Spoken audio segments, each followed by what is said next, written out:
I used to always wonder how some people could walk into a room, become friends with anyone. They were so confident, so likable. And I was like, is this just part of their natural personality?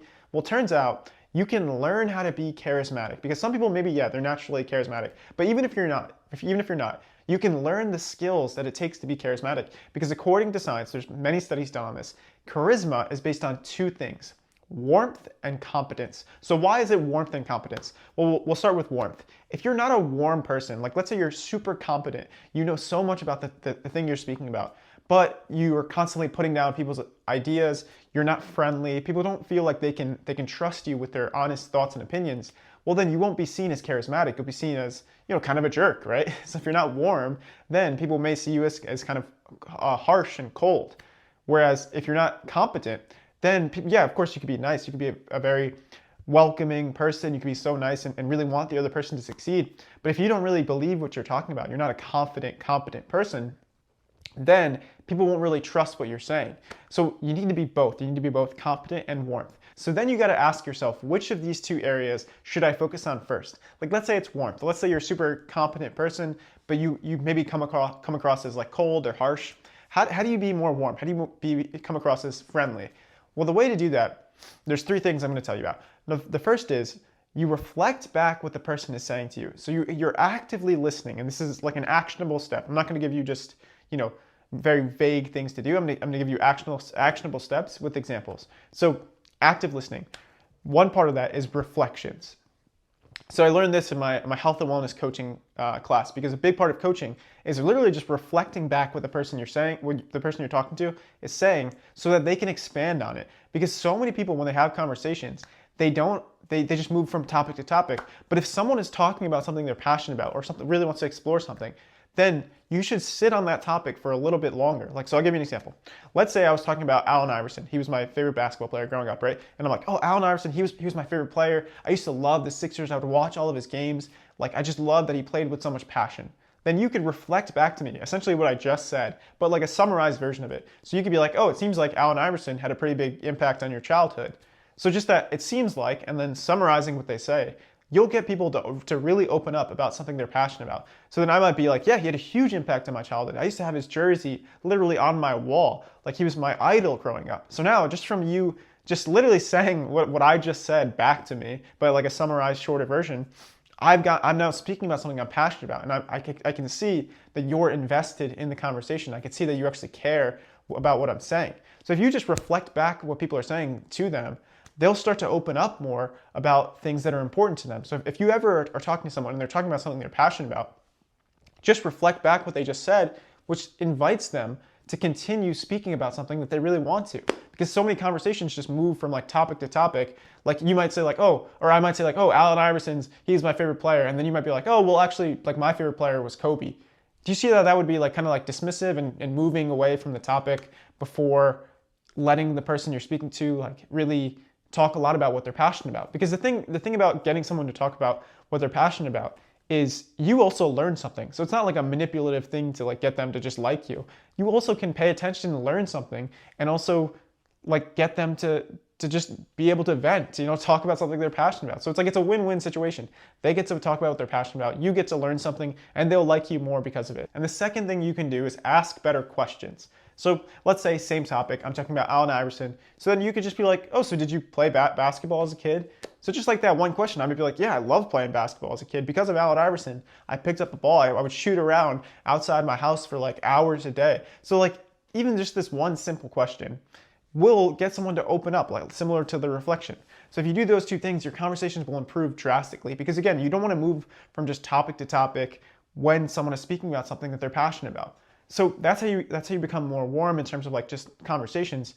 And the third thing is your body language. And people, when they try and improve their body language, they try and like memorize all of it. They're like, okay, let me put my arms out. I have to smile. And then they're like, it becomes so unnatural. But the way to improve your body language naturally is to just think of things that make you smile. So I'll give you an example. If I was trying to smile more in this conversation, which sometimes I actually do this for my videos, I try and smile a little more so I come off as warm, right?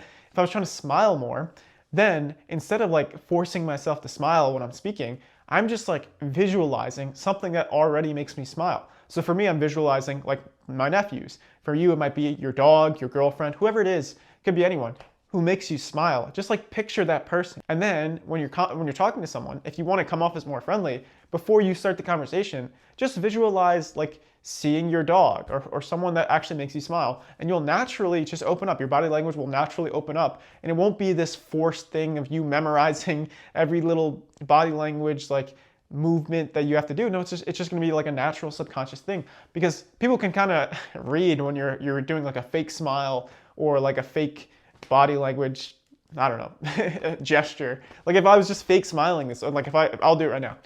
If I was like just speaking like this, like you'd be able to tell that like I'm fake smiling. But if I was just genuinely thinking of something that's positive, then my smile becomes more natural. So those are the three things to become more warm or warmer. And then now let's talk about competence. How do you become more competent in what you're speaking about? Well, number one is you develop a passion in something. Like I could talk about making videos for hours because I've spent years doing this. I made comedy skits for years on my Instagram and TikTok, and now I'm making these YouTube videos.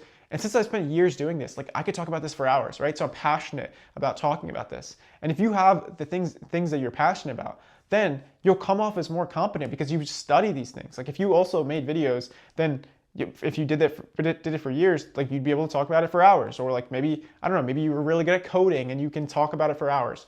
Find the things that you're passionate about and really spend time developing the skills in those areas, because then you'll be confident talking about those things. So that's step one, is you talk about things you're passionate about and you develop passions. And step two is you believe that what you have to say is important, because a lot of people, they may be competent, they may really know the area that they're talking about, but they may not have the confidence to deliver what they're saying in a way that's like meaningful, in a way that they believe what they say.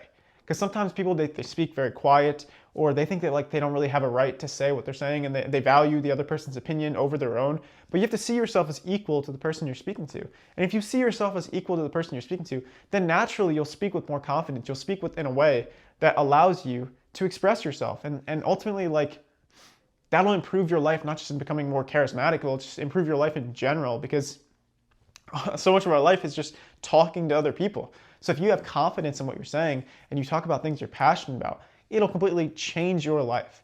And if you do those things, then you'll be more confident. You figure out what you're passionate about, you spend time on the things you're passionate about, you speak about the things you're passionate about, and you deliver what you're saying with confidence, with the belief that what you have to say is valuable. Because so many people, like, they think that what they have to say isn't valuable. Like, they don't post the content because they're like, oh, who is this going to help? But if it helps one person, then it's valuable.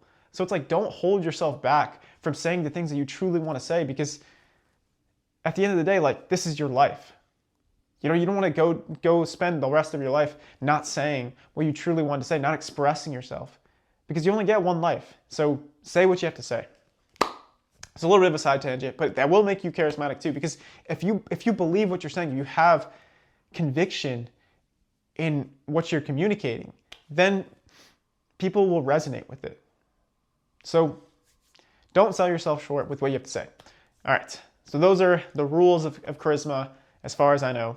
And if you focus on these things, I think you'll be perceived as more charismatic, but you'll also feel more confident in yourself, because these are just common social skills that anyone can develop. And it won't be easy at first. It'll take some time. You'll have to break it down and focus on just one thing at a time.